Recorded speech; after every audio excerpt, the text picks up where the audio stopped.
It's time now for the Todd Leonard Show.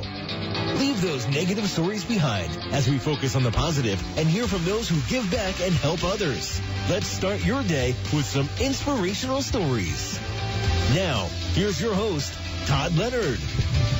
Good morning, everyone. Thank you so much for tuning in today. We have a wonderful show today with Jim DeSimone, a wonderful guy. We're going to be talking about overcoming cancer, faith, courage, hope. So many wonderful things that Jim stands for, and it's just really an honor to have him on this morning. Jim, are you with us today? I am with you, my friend. How are you today? Good morning, sir. Good morning. I ran into the studio like a lunatic. I was a little late this morning. I was hanging out with my little guy, Alexander. We were at our neighbors yesterday. Unfortunately, got hit in the face with the Frisbee, believe it or not. So the little lad got roughed up. But anyway, good morning, sir. So first of all, how are you and the family doing? We're doing very well. Everybody is focusing on what we can focus on to stay positive and healthy and just keep pushing forward. Well, amen to that. Amen. It means so much, Jim, that you were kind enough to join us this morning. You know, each week I bring people on throughout our great community, really throughout the country, and always look for inspirational stories, people that lift up the world and really are great examples of what it's all about, which is just, giving back and making it better for all of us. So for all of the listeners today, tell us a little bit about who you are, a little bit about your background. Okay, fantastic. First of all, I'm a father, husband, brother, cancer survivor, Christian.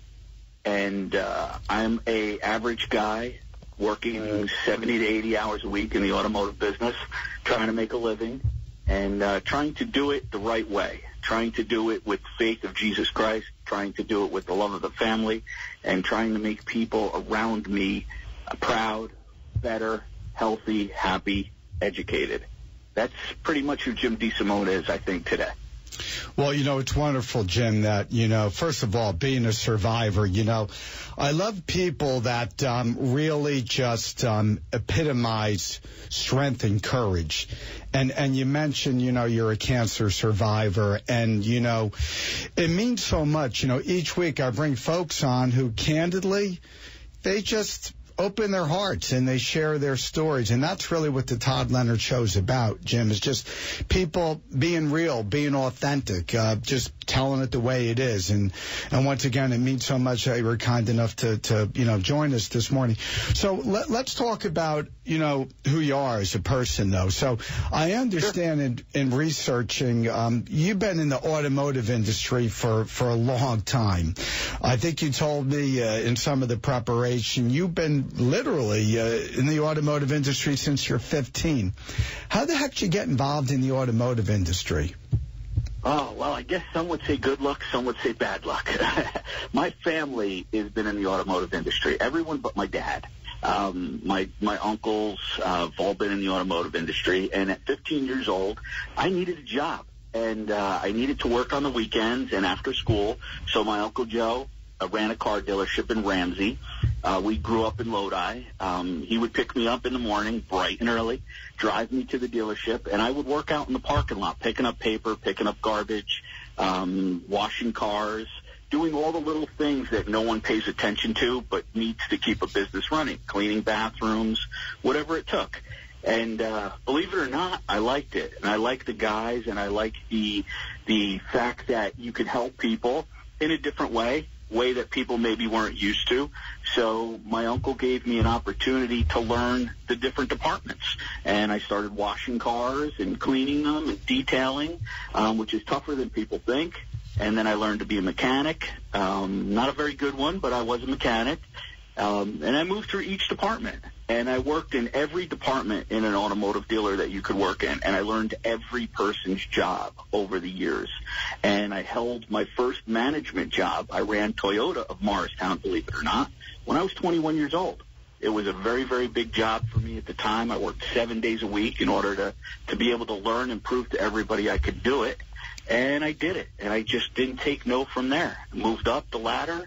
and kept moving forward, kept trying to take people with me from that point forward.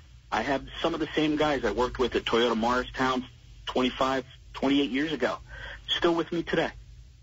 Wow, that's a lot of, you were mentioning detailing a car. My car needs a good one, I'll be honest. I know it's hard work. I know a good detailer for you. All right. We'll have to talk to you after the show, Jim. I think I should be coming over to your place and detailing your car, since I dragged you probably out of bed to join us. So you're married, you're blessed with some wonderful kids, right? Yes, I am. I married Madeline Francis Curcio when I was 22 years old. We met at Toyota of Morristown, believe it or not. I know I can't say this now because I would get in trouble, but back then she worked for me. And I hired her, and I fell in love with her, and we got married, and we had son Anthony. Probably a year after that. Anthony's going to be 29 years old this year. And then Marissa followed 4 or 5 years after Anthony. So we had a nice little one boy, one girl family, and we put it all together for the past 30 years. We've been working hard, which it's a lot of hard work to stay married, stay focused, and keep your family together. And we've been pushing together as a unit. Amen to that. And I know when we were talking, Jim, in advance to the show, I could hear it in your voice how proud you are of your kids and your wife, and how devoted and how wonderful they've been, to you and everything you've gone through in your life's journey. I also know that in speaking with you, you're a big sports fan. I mean, the Cowboys. And I was thinking, I grew up in New Jersey, and I know you said I think you grew up in Lodi. And how'd you get involved with the Cowboys, though, the boys? That's a question everyone asks me every time. So it was pretty simple, right? I was born in 1968, grew up in a very, very Italian town of Lodi, New Jersey. Honestly and truly, I didn't know there were other people than Italians in Lodi. That's what it was. My friends would come over to my backyard, and we would play football. So in the early to mid-'70s, who were the great football teams? There were the Oakland Raiders, there were the Dallas Cowboys, there were the Pittsburgh Steelers. And each friend would pick someone. And I had the better arm at the time, so I wanted to be the quarterback. And being the quarterback, you had to be Roger Staubach. Who else were you going to be? So Roger Staubach became my hero, and a good one to boot at that after the years. And I became a Dallas Cowboy fan. And once I am loyal to something, I stick with it. I've watched every Thanksgiving Day game. I've probably missed 2 or 3 downs in 20-plus years. And the Cowboys are my love through and through. And it's what I support, my Dallas Cowboys. Nothing wrong with that. And Roger Staubach, one of the greatest quarterbacks of all time, and obviously a great leader on and off the field. So I don't think you go wrong with Roger Staubach. And certainly, the Cowboys have a loyal following. So, Jim, I want to talk about something serious. I just wanted the listener to get a little feel of who you are and a little bit of your background, because I think that's really informative for all of us. Now, I understand, unfortunately, in 2016, you got a diagnosis that everyone would dread, and obviously everybody hates the word cancer. Cancer's touched my life in way too many ways, and unfortunately I lost my beloved parents, and I miss them dearly every day. And so many other people in my life has been touched by cancer. And when I heard you were coming on and we're going to talk about cancer and surviving and courage and strength, I recently had a great friend of mine, Linda Graziano from Springfield, and we talked about Canvas of Hope and picking yourself up off the canvas of life that was. And I wanted to talk with you, Jim. So in 2016, you got the diagnosis of cancer. And what type of cancer did you hear, unfortunately, you had? First, they didn't know it was cancer, and they went in and they did some testing, and they found out that I had colon cancer.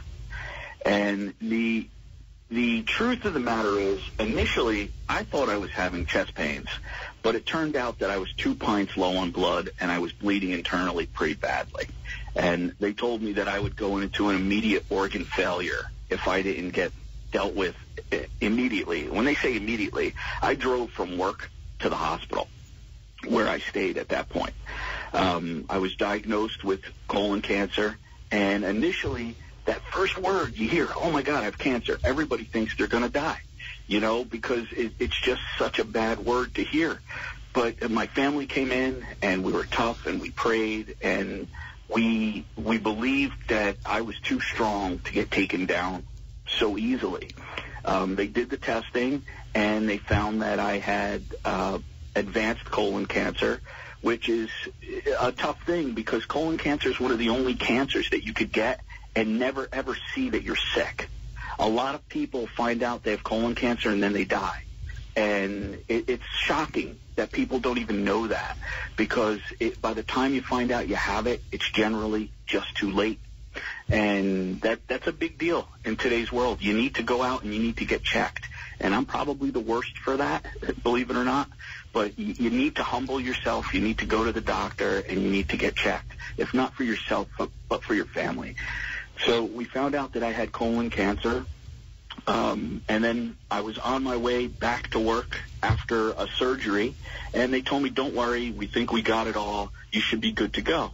Okay, fantastic. That's what I want to hear. On my way to work, they tell me, Jim, we have bad news. The cancer moved to your liver. So it metastasized into your liver.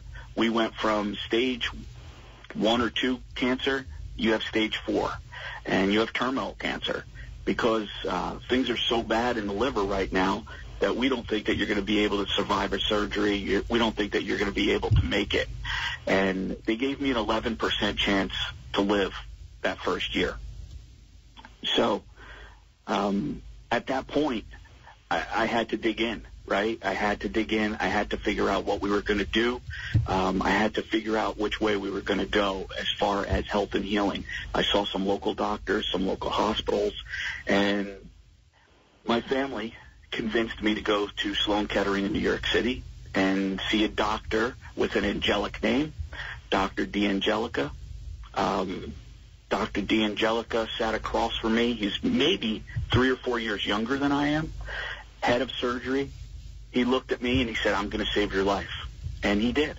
So if I may, Jim, so when you got the diagnosis in 2016, and from what I understand, you were a workaholic in that period of time, right before the diagnosis. And for the listeners, when I say workaholic, how many hours were you putting in the automotive industry?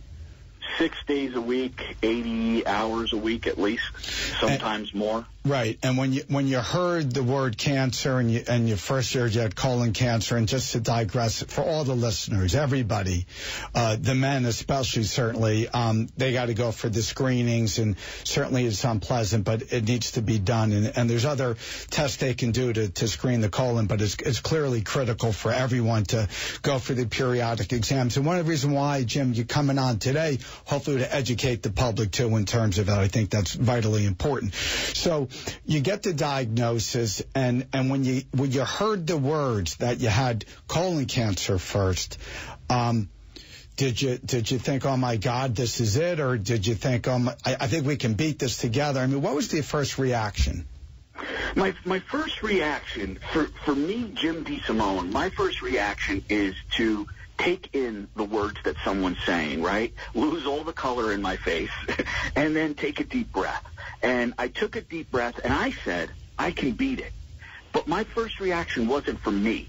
It was for my wife, my children, my mom and dad, my sister and brother. It was for them. And I felt like, and I feel this way till today, I don't fight necessarily for Jim DeSimone every day. I fight for my people that I love. I fight for the people that I care about. And I'm trying to prove to them and the people around me that you can beat anything that's put in front of you. And I don't want to beat the drum too much, but if you have faith and you have love, you can beat anything. And you can try. And you just got to get out of bed and keep trying. And that's what I did. When I heard it, I took a deep breath and I said, okay, now let's figure out how to beat it. I never once said I was going to die from cancer. So, Jim, this show, the Todd Leonard Show, you can beat the drum of faith and love. That's what the show is all about, is lifting up and raising awareness and raising hope. I mean, I think that's hopefully what the listeners have been enjoying. In terms of, so you're battling colon cancer, and then you find out oh my God, it metastasized to my liver. And you're thinking at that point, what? I mean, what's going through Jim DeSimone's mind when you're hearing it's in the liver now? I mean, what's that? I know it's hard to talk about. What's that like? Well, it's confusing. It's confusing because what does it mean? You know, the first thing you do is you go to Google, right? WebMD. You go to the internet, and the internet is bad. And the doctor told me, he said, if you want to survive, stay off the internet. Okay? You don't want to read what's out there because the good stories aren't out there. It's just the negative. It's just the dark. Okay? You know, evil and negative wants you to succumb to it. You need to stay positive and focused. And my doctor pointed me in a direction, and he told me, look, you're going to have to go through so many more rounds of chemo, and then we're going to stop, and you're going to take a month and a half or 2 months off of chemo so that we can get your body strong again, and then we're going to do the biggest surgery of your life. You know, we're going to cut you all the way up the front, and we're going to go in, and we're going to do some things. We're going to work on your colon. We're going to take your liver out, and we're going to they cut the tumors out, and then they burn the lesions. This way the cancer wouldn't grow back. And then they put a pump, a Codman liver pump, which Sloan Kettering's one of the only people in the world who do this. They put a pump in where I could get chemo in my arm, but also directly injected into the pump. And that totally eliminated the cancer in my colon, totally eliminated the cancer in my liver. It was tough. It was hard. It was not an easy thing, but it knocked it out of the park. And unfortunately, cancer has grown back, and cancer is something I still battle today. I say I'm a survivor because I survive every day, but I do still have cancer. It moved to my lung. It's not in a place where it hurts me every day. It's not in a place where it causes me a problem, but it's there. It reminds me that there's still darkness and evil out there. And, again, you get out of bed and you fight. That's what you do. But the part of my story I want to share with you right now, if it's okay. Yeah, please. I mean, please do. Early in 2017, before my surgery at Sloan Kettering Hospital, my wife asked me to go to Blairstown with her and see a family friend that she's known for years. It was her chiropractor. It was her friend. It was a healer that she believed in and that she became family with, for no uncertain terms. And it was Dr. Giacobbe and his wife, Maria. And they were having a prayer service at their house on this Saturday. And I gave every excuse. I work Saturday. Saturday's a busy day. I can't get away. We need to sell a car. And she's like, please, just come with me. You leave work an hour early. We need to go see the Giacobbes. We need to sit with them a little while and just hear what they have to say, Jim. So I did. And in doing that, my wife wanted to get baptized. And my dad and my mom are devout Catholics. They don't believe in a second baptism. So that's how I was brought up. One baptism, one time. And after listening to them for about 45 minutes pray and talk and just a brotherhood that they had, I said, you know what? I'm in. I want to do this. And I got in the pool, and about a dozen people who I didn't know prayed over me. And I felt their love and their compassion.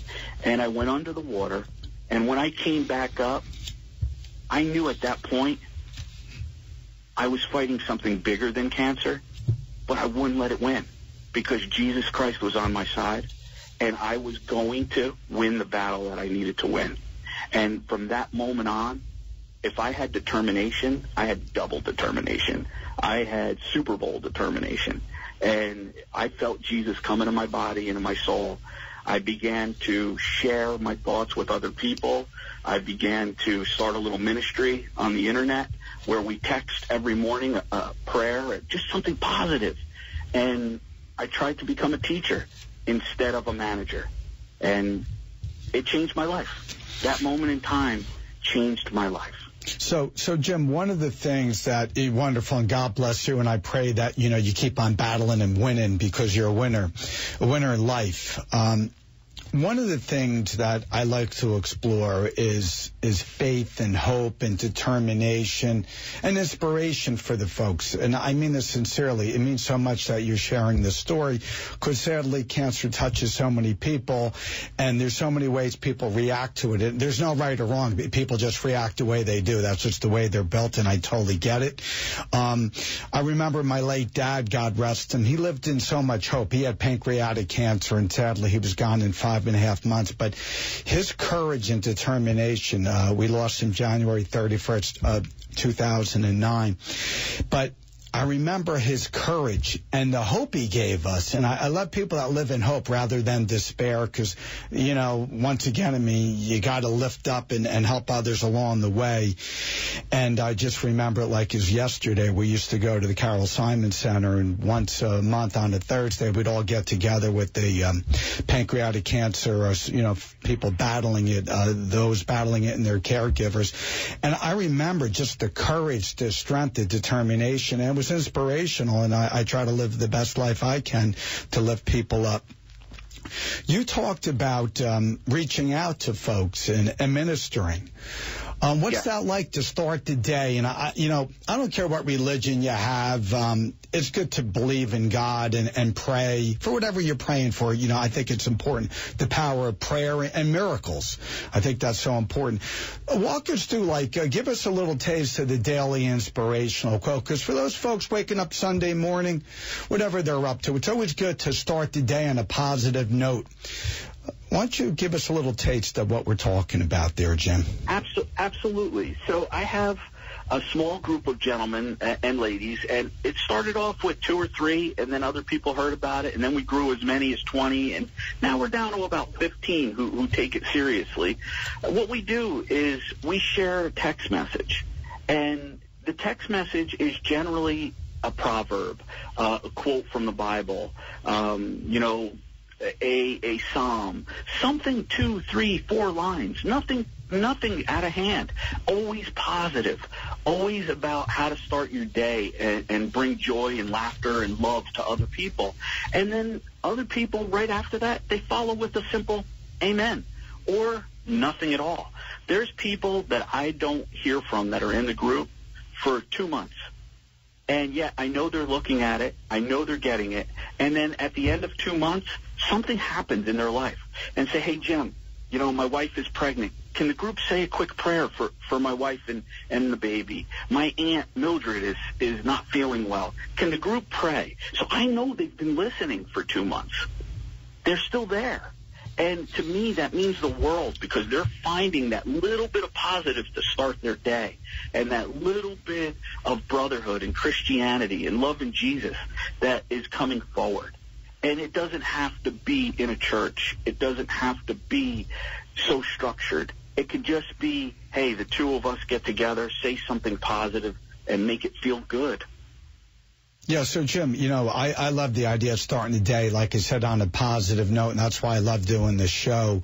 It's just a good way for me to start out my Sunday morning. I get up early, I get my workout in, and then, bam, I run like a lunatic down here, and I do the show. And I love the fact that people are actually reaching out and saying, I love your show. I had a woman call me. I was surprised at my law firm, and she's like, you know, I love tuning in. And I'm like, wow, actually people are listening, so God bless the listeners. That's great. And no, but it felt really good, since I'm hoping the listeners have really been enjoying the ride. If people wanted to keep in contact with you, Jim, and start that day with that positive note, that inspirational psalm, how would they reach out to you? Well, I keep it very personal and very simple. So if they wanted to reach out to me, and if that was something that someone wanted to be involved in, I would be more than happy to include them in our personal ministry of faith. And it's easy. You can go to my email, and you can send me an email, put your phone number in there, and say, Jim, please include me. And you'll get a text message from the group. You'll see 15, 16, 17 people that you don't know that all share the same love and the same hope, and you'll be included in that text message until you ask me to stop. I believe you have my email address. My email address is very simple. If you want, we can share it later. Yeah, please. If you don't, I mean, look, I don't want to get you bombarded with our listeners, but I love the message of love and hope and starting the day with something really inspirational. So if you don't mind, I don't want to put you on the spot. No, if you wanted to share your email, that would be wonderful for the listeners. Absolutely. Before I share the email, I want to share one thing. Sure. This isn't, I am a Christian. I believe in Jesus Christ. But I want you to know, I don't care what your religious beliefs are. I don't care if you have any religious beliefs. I'm not here to hurt anyone. I'm not here to be negative towards someone else. You and I shared that you're Jewish. And you know what? Excellent. But we're having a great conversation. If you're Muslim, we're having a great conversation if you're listening. That's all I care about. So if you want to send me that email, I'm happy to include you. It's J, as in my name, Jim, Jim, A as in apple, D as in Y, D as in David, Y as in yellow, Jim Maddie at yahoo.com. Very, very simple. It's my personal email. I'm more than happy to reach out and share with anyone. That's wonderful, Jim, and that's really what it's about, too, is sharing. You know, my little boys, I'm blessed with 2 little guys, and they always say, and I really love it, you know, sharing is caring, and I know that sounds a little pithy and just like, you know, a little bit of a phrase, but if you really break it down, what's more important than sharing, right? And it really shows that you do care. You know, in today's world, that's what it's about, right? We need more of that, Lord knows, and with all the divisiveness and the lack of unity and the lack of faith and hope. I mean, I really do hope the country comes together, and enough of this acrimony. It certainly breaks my heart that we just can't get along and really lift the message up in a more powerful, constructive way instead of breaking everyone down. Let's lift everyone up. I mean, I think it's about time. Enough of this acrimony and fighting with each other. So listen, Jim, we're going to take a very short break. We're going to be back in 30 seconds with this very powerful show. The Todd Leonard Show is sponsored by the Leonard Foundation, whose mission is to support the children and families who are battling pediatric cancer and those in need of food and assistance, women's shelters, and other important social services in the community. They also proudly support those fighting pancreatic cancer. They feel it's vitally important to help those in need in our amazing community when they need us the most. Please join them in extending a helping hand and go to leonardcharity.org and donate now. Together, we can touch many lives. So, Jim, you know, you talked about something about religion, and from my view, and it sounds like yours too, it doesn't matter what religion you believe in, but it's important to believe and important to have hope. Now, you've been on a journey, and you've shared a lot of details with us, and it means so much for everyone, I think, for you to be so open and honest. How important would you say, Jim, in your life, how it kind of helps you get through the day, to have faith, to have hope? What's the meaning behind that as you get through each day? Wow, that's a big one, because without faith and without hope, what do you have? You have negativity and you have darkness. And faith and hope are what get me out of bed in the morning. If I did not have faith in the fact that I could put my feet on the ground and stand up, I wouldn't get up. When those people who are listening have been through chemotherapy and they've had a major surgery and your body just can't take any more, what gets you out of bed is faith and hope. You have faith that the Lord Jesus Christ is following a plan that you may not know, but you're going to do your best to figure out, and hope that you have the love and family and trust that you're doing the right thing and that you're moving forward. That's so much of what it's about. You have to just go on that journey and take the step. You know, it's so important, you know, Jim, to really talk about this in a little bit more detail, because people do go through so much adversity. Now, we're talking, you know, cancer. I mean, you know, what's more serious than that? But people just go through obstacles in life, challenges. They may have a son or daughter or someone they care about that's kind of on the wrong path in life. They might lose a job. They may have tremendous financial stress, whatever it might be. There's challenges, there's adversity, but faith and hope, as you just touched on, really gives us the inspiration to know we're going to be able to get through this, you know, and I think people are a lot more resilient than they think they are, but they got to stick with it. They have to see the light at the end of the tunnel. Now, you're blessed with a loving wife and kids. Talk about that family dynamic, you know, about how important that is in your life. The family dynamic, you see, this is where I might get emotional and lose my wonderful radio voice, okay? You do have a nice, Jim, you have a nice, you know, a little better than mine, actually. Carry on. Thank you. The family dynamic is what's important, right? I grew up in a loving and caring family. You know, if it was Leave It to Beaver, it was Leave It to Beaver, you know, with a couple of Italian wooden spoons across your butt. But it was a normal American family, and I love that, and I cherish that, and I tried to bring that forward to my family. But again, are there ups and downs? Yeah, there's ups and downs. You know, there's the time, you know, your son doesn't want to finish college, and you need to make a career choice together and try and figure out family. There's times where things are difficult when one of your children gets sick and you question everything. To me, that's it's bringing the family together, and the love of your wife, your son and daughter. That's what puts it all together. You know, one of the things that I shared with you is cancer is tough on the person who gets it, but it literally rips your family apart. You have an expiration date when you hear the word cancer, right? If you hear, oh, Joey got into a car accident, that's horrible. Joey couldn't help getting into a car accident. But when you get cancer, someone gives you odds on survival. Someone gives you a day that you probably won't be here anymore. That's where you need to find your love, your family. You need to find that all-powerful being. For me, it's Jesus Christ. You need to, because there's no other way to get through the day. You got to have something bigger to believe in. It has to be there. And for my family, letting them know each obstacle was out there was devastating. Watching my daughter cry, my wife, my son, break down into tears, that's something that you can't get back. You never, ever want to see that. And to the people who are listening who felt that, they know watching your mom cry, that's not something where you want to be. So you have to be strong. If you succumb to it, then they're going to cry all the time, and they're going to be miserable. But if you step forward and step up to the plate, you can show them that you can beat it, and you can bring your family together even stronger. And I believe that's what I've done. I believe my family's stronger. One of the things that you and I talked about was while I was at Sloan Kettering, I was getting chemotherapy in the chair, and my daughter didn't know what she wanted to do with her life. She got out of high school, she went to college a semester, and she was just confused. She didn't know what to do. She sat there and watched those nurses, and she said, Dad, I know what I want to do. I want to help people. I want to work at Sloan Kettering. I want to help people who are in need of help.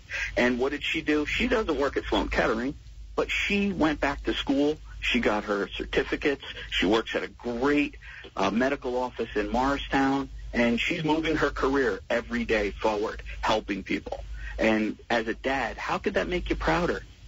My son works with me every day in the car business. It's a tough business. It's a very tough business. And I did for him what my Uncle Joe did for me. He started in the beginning. He started cleaning toilets and washing cars. He became a salesperson. Now he's an assistant service manager at Nissan of Stanhope. And he's making a career for himself, and he's doing very well. Well, this is wonderful, Jim, you know, to talk about how your daughter, Marissa, and your whole family's pulled together. Because you really do hit it right on the head is when someone is diagnosed, it's not just that person, it's the entire family. All the friends, everybody that cares and loves you are impacted. And what I think, though, you talked about, Jim, is how you're living your life with so much courage and strength and your ability to lift up others. Despite this adversity. Do you ever reflect on it, on where you think you got that moxie, that toughness? I know you said you're born and raised in Lodi, and for the listeners, I mean, obviously, you know, strong neighborhood in Lodi, really throughout our country, but I mean, there's a lot of great people in Lodi. Where do you think you got it from, that willingness just to say, hey, listen, I'm fighting this thing. I'm not a quitter. I'm a winner. Where do you think you got it from? I got it from my mom and dad. I definitely got that from my mom and dad. My mom has had adversity her whole life. She came here to the United States 15 years old without her family. You know, she went to school in Patterson, and she didn't know anyone. She didn't even speak English. You know, my dad, on the other hand, grew up in a big, loving, happy family in Lodi. And they had different reasons to fight and move forward. And they came together as a family. And I watched my dad work and work and work to put food on the table. And I watched my mom raise myself, my brother and sister, you know, by herself a lot of times because my dad was working. And I learned to just keep fighting. You know, when I played baseball as a kid, it was, you know, don't stop at first, go to second. You can make it to second. And what's that about? That's about fighting. That's just about keep going. Make the practice, do what you need to do, work hard, and it'll pay off. And I believe it will. And that's what I do. You know, again, when you asked me to write some things down, I said I quoted, you know, another famous Italian that I believe in. And one of the things that I truly believe, you know, puts it all in a capsule for you is Rocky Balboa, right? Rocky Balboa, what did he say? He said, one step, one punch, one round. You can't go right to the end. You have to take that first step, you have to throw that first punch, and you have to make the first round. And if you can do that, then you can take your second step, your second punch, and your second round. You're going to get hit, Todd, but are you going to get back up? Amen to that. You know, the Rocky, so many great movies. But what's really undervalued about Sylvester Stallone is his brilliance in the way he was able to tell stories about life. For folks that really do listen to the dialogue, it's pretty awesome and pretty amazing. And it's downright inspirational. I mean, who doesn't like, you know, the Rocky movies, you know, in terms of his grit and determination? But there's so many wonderful life lessons. I think that's why it's resonated over the many years. I've never had the privilege of meeting Sly Stallone. Love to meet him one day, but I just love the stories and how it really is inspirational. And about life too, though, right? In terms of real life, is never quit, never give up, just keep on going, keep on punching. You never know. You're never really out. And, you know, if you recall, just not that many minutes ago, I mentioned Linda Graziano, the canvas of hope. It's just getting up off the canvas, because we all do get knocked down. We get clobbered. Yes, we do. Usually, you know what's the weird thing about life, Jim, as I've seen it in my 56 years living on this great world, great planet, is you always get clobbered from behind. You never really see it coming. That's why you get clobbered, right? Because your hands aren't really up at the time when you get hit from behind. And I know with the cancer diagnosis for my loved ones, that's certainly how I felt. Talk about getting hit by a 2x4. So let's talk, Jim, now, if I may, about you lifting yourself up, and you still work so hard at the Nissan dealership, you know. Why? Why do you still work so hard? I was curious about that. Okay, that's a great question. I'm going to sum it up for you, okay? And I think that this is the best that I could do. And I'm going to go backwards 1 second. The reason that I work so hard is I believe in the people around me. And I believe that in order for people to succeed, they have to have someone they believe in, and a quality leader. Not a manager, a quality leader. So what I try to do is I try to coach my people. I coached Little League Baseball. I had great coaches around me who inspired me, and I wanted to be able to coach other boys and girls and teach them some of the lessons that I've learned in life. So I've taken that to the car dealership. And if you ask me, hey, Jim, you know, what makes you different than Joe Schmo? Well, what makes me different is I'm going to coach my employees. I'm going to coach them together as teammates, and we're going to be better people. And because we're better people, we're going to do better business.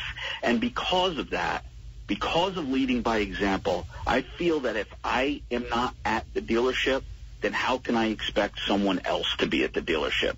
If I don't work 4th of July, how can I ask my people to work 4th of July?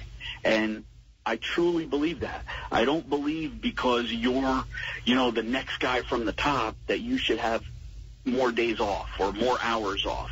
I feel that you should lead by example. and show, everyone else with you, this is why we're doing it. This is what we're doing. We have a common goal. Let's do it together.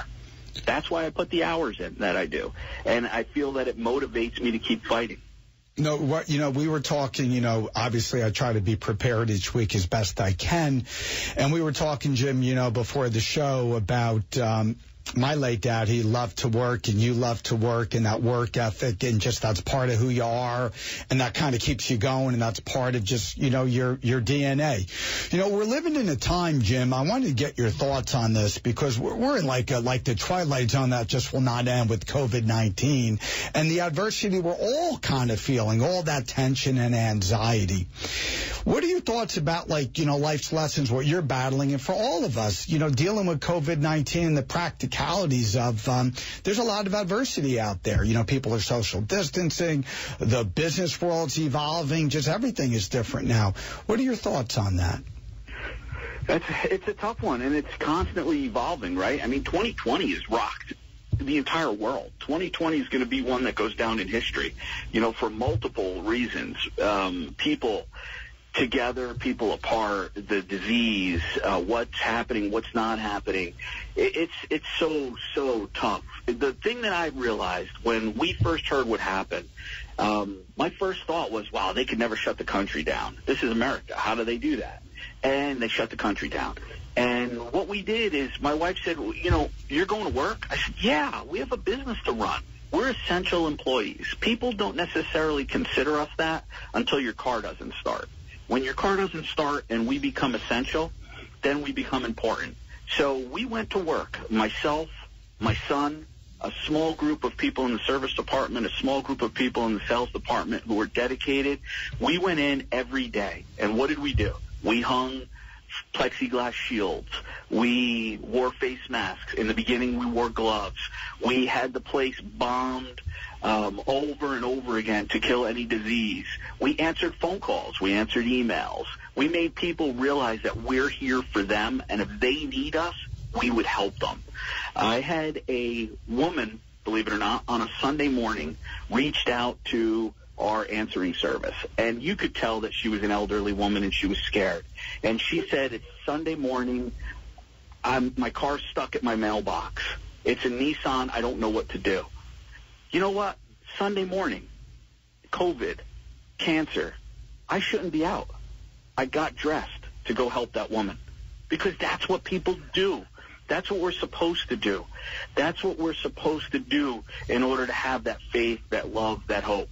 And it's just a simple gesture to make somebody else feel better. So you put on your mask, even though you don't want to. You clean your desk area. You talk to customers, and you help them through their problems. That's what we get paid to do. That's what we love to do. Now you introduce a whole nother situation, right? You introduce a lot of racial tension into our local communities and our lives. So what I did to learn is I talked to young people. I talked to people who grew up different than you and I. I talked to people who maybe understand things that I didn't understand, and of all races, colors, creeds, backgrounds, and I'm trying to understand what I don't know so that I could help my employees, my customers, my friends, my loved ones grow and become better people under Jesus Christ. I'm learning. I'm learning every day, and I'm keeping my mind open to trying. Yeah, that's one. I mean, I think certainly the right philosophy is have an open mind. Listen to people. We are in 2020. It's certainly been a bizarre time for all of us. I mean, as you highlighted, between COVID-19, the economy, shutting the whole market down, everything down, the racial tension, the anti-police movement, which I think is, there needs to be reform. But, I mean, the police do so many wonderful things. It just everybody's at each other's throat. And we got an election coming up. I mean, it's certainly been a whirlwind, but I certainly pray we all do come together and we even come out stronger, because I do believe through all this adversity, because we're the greatest country, in my humble opinion, we will come out stronger, but certainly it's been a very challenging time. So, Jim, I want to touch again about, how you've been living for over 4 years, battling and keep on going, like the Energizer Bunny. Nothing's going to stop Jim DeSimone. Some of the life lessons you can kind of share with us in terms of just how this has changed you, and maybe some advice for the listeners, and just in terms of how they can deal with these adversities. Sure. Now, I mean, we talked about how much I work, right? And my kids will tell you that I work too much. My wife will tell you I work too much. My friends who know me will tell you I work too much. But to Jim DeSimone, you deal with adversity by going forward. And in order to go forward, you have to keep things the same in your life to a certain degree. You have to be able to get up every morning, and you have to be able to have that consistency. So whether I'm sick or whether I'm not, I get up the same time every day. That's why I didn't have trouble getting up for your show this morning. I get up and I do my thing. I pray to God. I move forward. I check out what's going on in our world. And then I go to work, and I try to enlighten the people around me who are at the dealership, who are coming into the dealership. And I try to show them that we can all be the best people that we can be. And as far as I'm concerned, the life lesson I learned is you got to love your neighbor. You have to love the people who are looking back at you. And I know right now when someone's looking back at you with a mask, you know, it makes it a little difficult, but you have to let them feel the love that you have. And again, my love comes from Jesus Christ and from my family. And I believe that if you can share that feeling, you don't need to preach it. You need to let people see it in your eyes. You need to let people see it in your actions. You know, you talk about on your show some people who do some wonderful things with, you know, missionaries and food banks, and those are amazing things that people need to keep doing, because right now we need that more than ever, right? In my business, a lot of times it's about advertising those things. I don't believe in that. I believe you pick a cause and you stick to it. You know, Wounded Warrior Project. Who's more important than a wounded warrior? I mean, you have an 18, a 21-year-old, a 30-year-old give up their life to go fight for our families. We have to back those people. So we back the Wounded Warrior Project. You know, a puppy that's in need of help. Totally different. But we back that because we try to help. Your radio station absolutely jumps in and gets behind that. And we help them. We help them do that. Why? Because it's important. To the puppy, yes. But you know who else it's important to? The person who's holding that puppy. That changes their life. And you need to be able to put a positive on things. And that's some of the things you put positives on. You know, the American Heart Association we've backed, and we've done great things with. We want to just keep picking causes that we believe in, that my employees believe in, not just me. And we put our heart and our soul in those causes, and we move forward to show the community that we're a community. Yeah, I mean, that's something, too, Jim, that you just touched on just at the end of that, which is so important what you just said, is the idea of community and being together and being part of it and giving back and helping others in need, not for the accolades, just because it's the right thing, but stay with it. You know, each week I bring people on. These are just incredible people. And I think the common denominator is there's a love to help. They want to be good people, and they feel so grateful in their hearts, and they want to give back. And whatever it is, you know, whatever turns you on. I've had so many different types of people on here, and you name it, they've been involved in it. And the fascinating thing is there's still that common bond there, is they found a purpose, and they just do it, and they stick with it. And I think that's important, the consistency. Each day, Jim, tell us about how you feel. I know, I'm just curious because I wake up pretty early on Sundays, too. What time do you wake up every day? Well, Jim DeSimone used to wake up at about 5:30 every morning, but now that Jim's gone over the 50 threshold, Jim's pushing 5:30, 6 o'clock every day. Every morning. We try to get up out of day. Yeah. Good. Yeah, that's good. You stay well, like a farmer almost. Yeah. Each day, when you wake up, are you living for tomorrow, or are you living for today? That's a great question. I spent my 20s, my 30s, and some of my 40s living for tomorrow. I lived for tomorrow, and My wife would tell me, we don't have tomorrow, we have today. And you need to be in the moment, Jim. You need to be in the moment. I couldn't be in the moment because the car business has you always planning for the next day, the next month, the next quarter. And that's what I knew. So that's what I did. And now I don't see it that way. Now I see, what can I do to change today? Tomorrow's not given to me. Tomorrow's not really given to any of us, right? So I need to believe in today. So I leave my home with a smile on my face, whether I feel good or I feel terrible. But if I can leave with a smile on my face, hope in my heart, Jesus in my head, love and laughter, then I can make today whatever I want to make today. And I know that sounds so corny, but that's the reality. You control it. You control your day. Don't let somebody else control it for you. I don't think it's corny at all, Jim. I think that you're really onto something, which is start the day out with a smile. Even if you're tired, even if you're going to have a tough day in front of you, it's all about the attitude. It's about how you go through the day. If you go into work with a negative attitude, or you're going to talk to your spouse or whoever, and you're not in a great disposition, a bad mood, that's not the way to enter anything. You just got to stay upbeat and happy. And each day, I think it's important to treat it like a masterpiece, because you're blessed to have that day in front of you. So many people, I know a lot of extraordinarily successful people, but not all of them take a step back and say, I know this is a cliche, but smell the roses today. Don't worry about tomorrow. Enjoy the day. Enjoy what you have in front of you.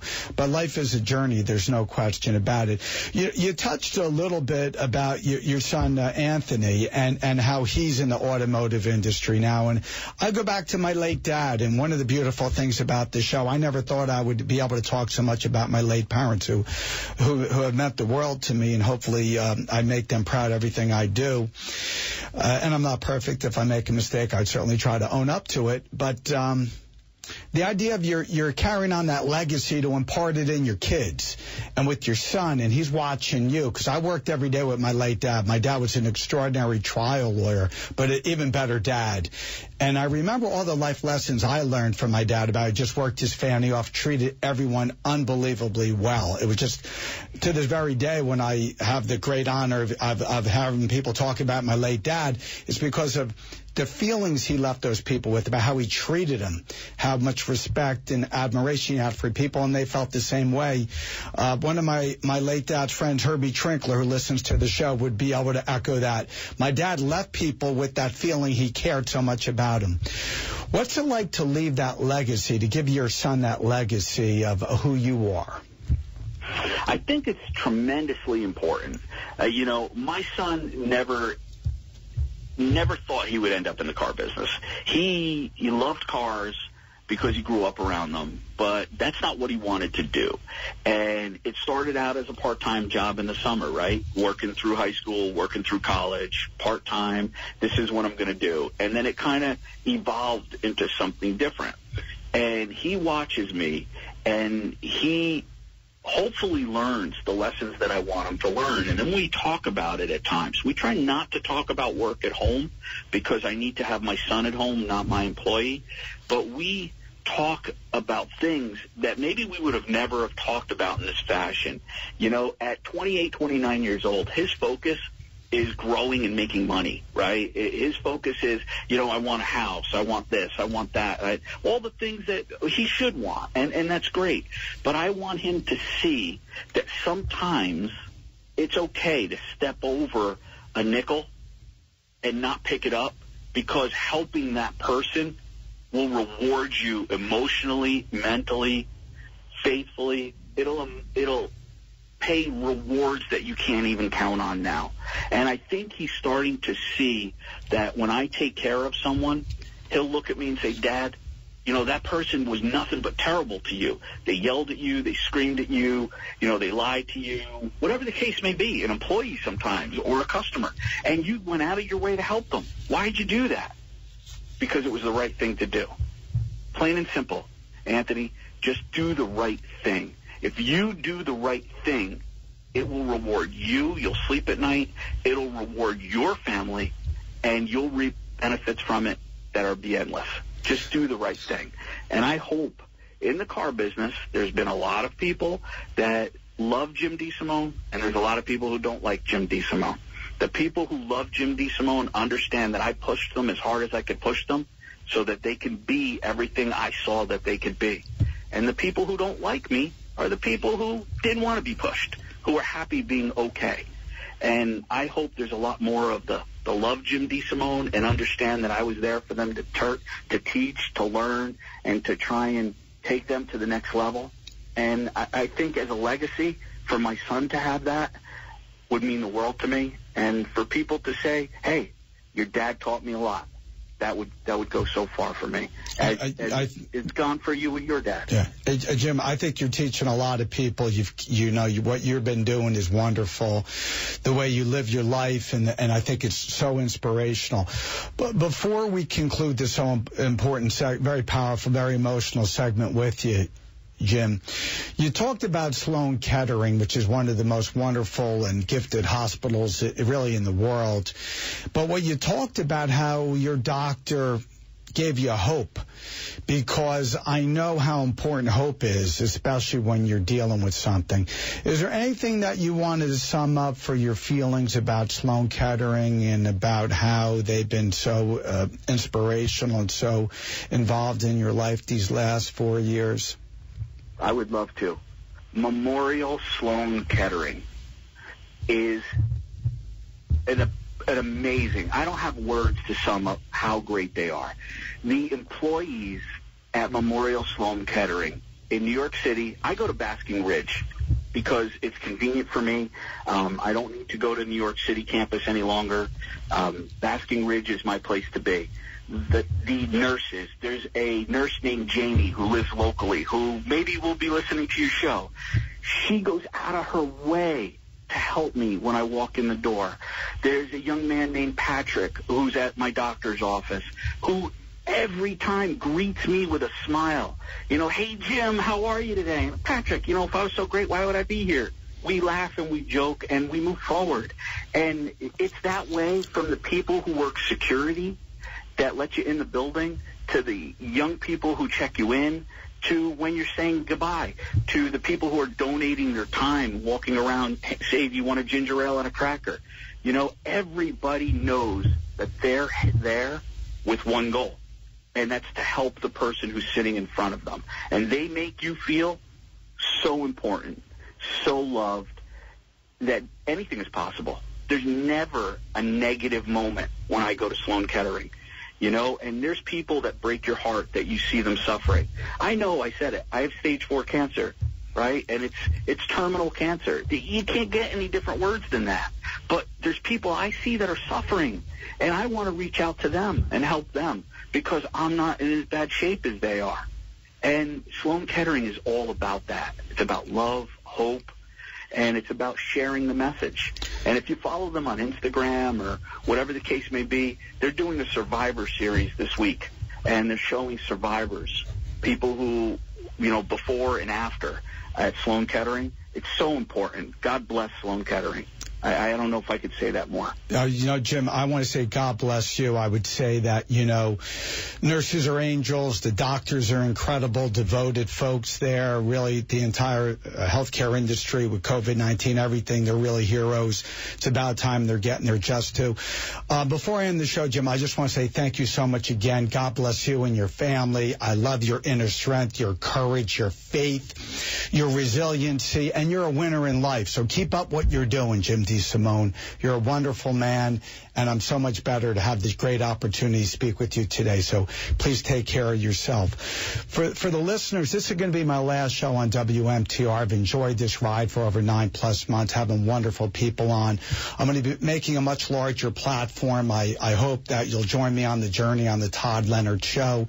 Visit our website, toddleonardshow.com. Visit us on Facebook, Todd Leonard Show Facebook page. Call my office, 973-920-7900 to keep in touch. We have a newsletter So you can come on the website, toddleonardshow.com. We're going to have a much bigger platform where you can see me and the guests. We'll be able to share some more things with the listeners. And I just want to say thank you so much for each week tuning in. I really hope you join me on the next journey. I'm so excited about it. But God bless all of you. Enjoy the rest of today. Make each day a masterpiece. Take care of each other. Thank you again.